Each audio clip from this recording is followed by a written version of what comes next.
Welcome to the deep dive.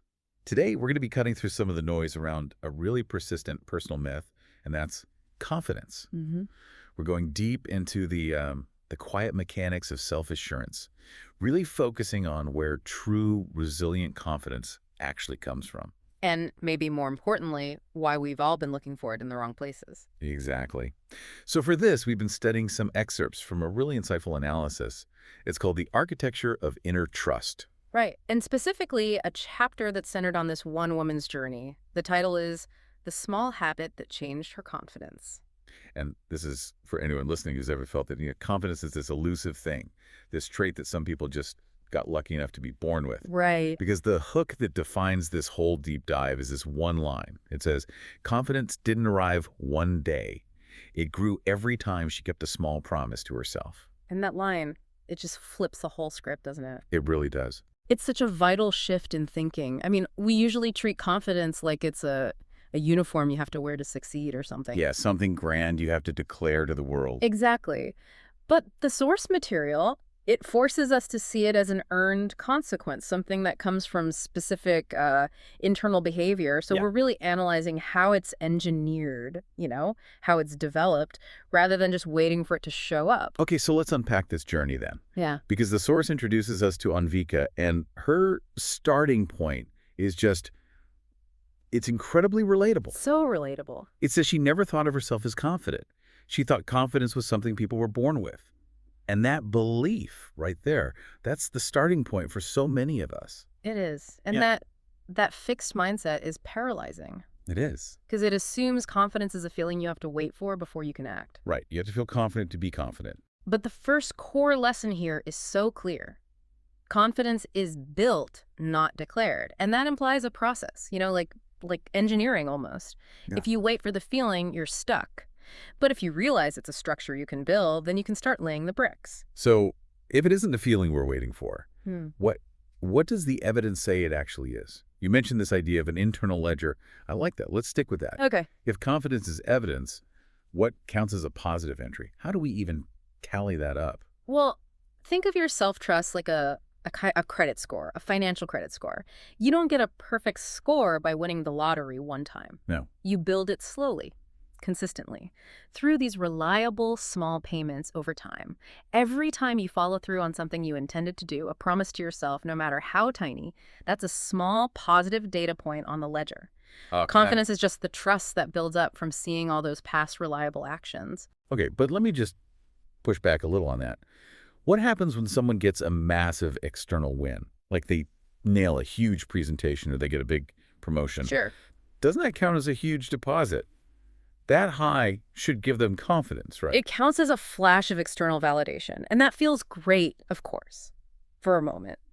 But if those small daily integrity payments aren't being made, the foundation is just weak. So it's surface level. Exactly. A big external win is like a giant single line item on a ledger that's just full of daily overdrafts. So when the next challenge shows up, the internal credit score is still low because deep down, you can't rely on yourself for the mundane, day-to-day follow-through. And Anvika's transformation in the text. Yeah. It's the total opposite of that. It says, slowly, without realizing it, she began building it. Yes. Slowly, quietly. That distinction between, external validation and that internal structural integrity, that's critical. It shifts the whole focus from chasing applause to just establishing reliable habits. It is, because if you declare some massive change, the stakes just shoot up immediately, and the pressure often crushes the whole initiative before it even starts. Right. Anvika's path shows that real foundational confidence begins in those quiet places, where the only person watching you, the only witness, is you. Which brings us right to the specific architecture. Yeah.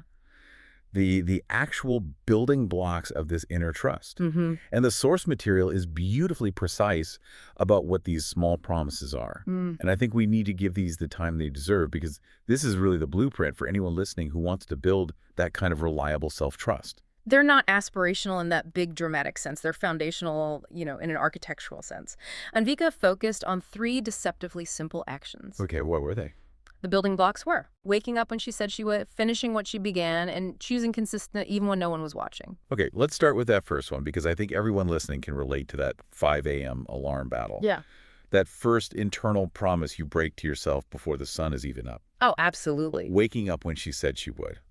Why is something that simple, that small, so structurally necessary for building self-trust? Because it's the first act of self-governance in your day. It's the clearest, lowest stakes moment where you're confronted with a promise you made to your past self. And hitting snooze is. Hitting snooze is literally the first self-betrayal of the day.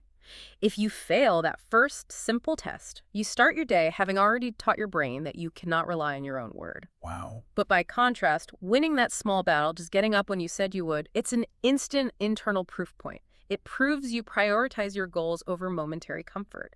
And it sets a leading indicator for self-control for the next 16 hours. That completely reframes the snooze button. It's not just about laziness. It's an integrity breach. Okay, let's move to the second one. This is huge for our audience of learners. Finishing what she began. I think every person listening has a graveyard of like 80% completed projects somewhere. Oh, for sure. Why is that 80% mark such a universal confidence killer? It's the difference between being a starter and being a finisher. If you're trying to master a skill or learn a new language or finish a tough course, you're constantly generating evidence about who you are. When you stop just shy of completion, you teach your internal system that the hard part isn't worth pushing through. Self-trust doesn't care how enthusiastically you started something. Right. It only cares that you met the self-imposed goal of completion.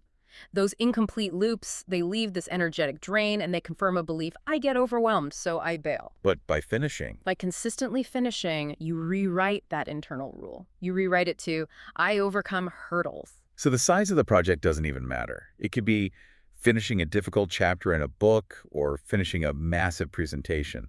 For our brain, the psychological reward is the same. Precisely. A completed loop. A deposit in the trust ledger.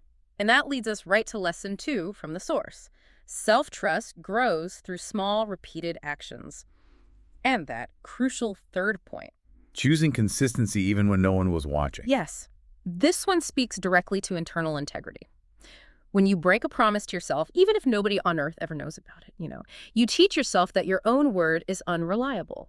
But hold on, if I'm aiming for huge external goals, focusing only on these small, quiet acts, it feels almost, I don't know, anti-aspirational. I see that. How do these mundane habits connect to the internal push you need to, like, launch a company or write a novel?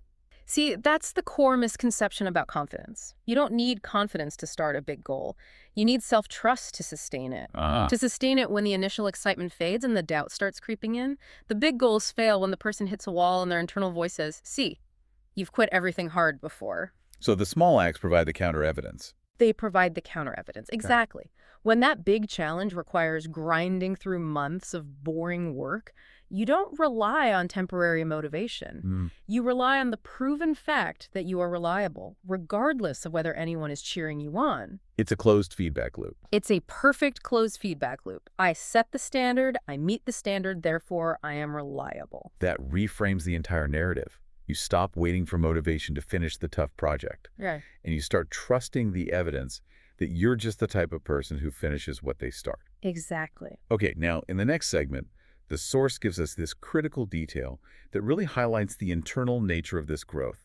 It emphasizes what was missing from her process. Right. The source says there was no applause, no recognition. This quietness, that's the actual secret weapon here, isn't it? It is. It really is. External praise is fleeting. It's candy. If your confidence depends on applause, the moment the applause stops, your confidence just falters. It's fragile. Totally fragile. Anvika's growth was independent of any audience. The reward wasn't public recognition. It was, and I'm quoting here, just a quiet sense of trust forming inside her. And that quiet internal security, that's the real prize. That's what we're looking for. And this leads us to what the source calls the third and most powerful lesson. Consistency shapes identity. This is where the behavioral change actually morphs into a self-perception change. Yes. It moves beyond just doing things differently to actually seeing herself differently. Absolutely. Because if you consistently fail to follow through, that becomes your identity. I'm a procrastinator. I'm flaky.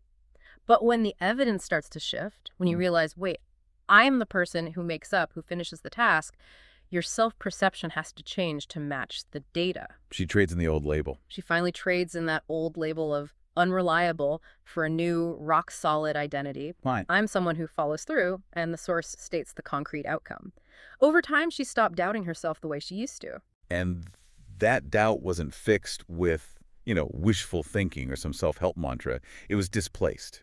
It was pushed out by cold, hard, verifiable evidence that she provided to herself. It's like clearing emotional debt, one small, kept promise at a time. That internal shift is what frees you. This self-doubt voice, it relies on historical failure. It needs that data. Right. When you start generating a new, reliable history, the self-doubt just is stale. It loses its data points. The core identity changes to someone who is fundamentally reliable, and you're no longer fighting yourself every single morning. And finally, we get to the payoff. Why bother with all this quiet internal work? Because that growing trust, it eventually translates into the ability to handle the big things. The source offers this continuation line that growing trust would soon help her face a decision she'd been avoiding. And this is the ultimate test, right? This signifies the point where the architecture you built in the mundane provides the foundation for the monumental.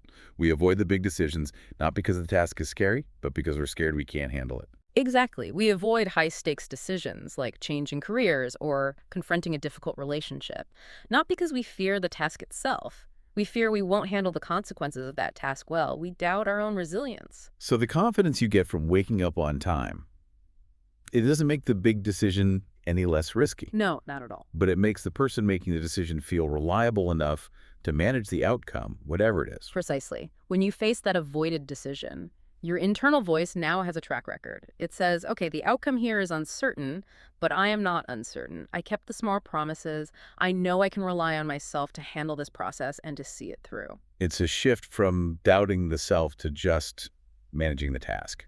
And that shift dramatically reduces the paralysis of avoidance. So just to review the architecture clearly for everyone listening. Yeah. It's not a mystery. It's a process. A clear process. Small, consistent action. That leads to a kept promise, Yep. which builds quiet trust, which then solidifies into real confidence. And that confidence finally gives you the ability to handle major challenges. It's a clear, actionable model. It completely demystifies the entire thing. It turns confidence from this, aspirational state into an earned byproduct of your own integrity. And because its foundation is internal reliability, not external approval, this kind of confidence is durable. It's resilient enough to weather any setback. This has been such a powerful deep dive into something that can feel so abstract, this idea of inner trust. The central insight here is that confidence is not a gift you receive. No. It's the continuous result of the quiet, consistent integrity you demonstrate to yourself, especially when no one else is watching. It's earned through fidelity to your own word. Well said. So if self-trust really is the architecture of confidence and it's built stone by stone with these quiet promises, then this is the question for you to explore.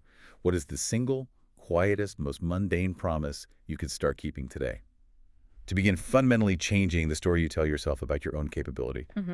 Go find that small commitment and just honor it.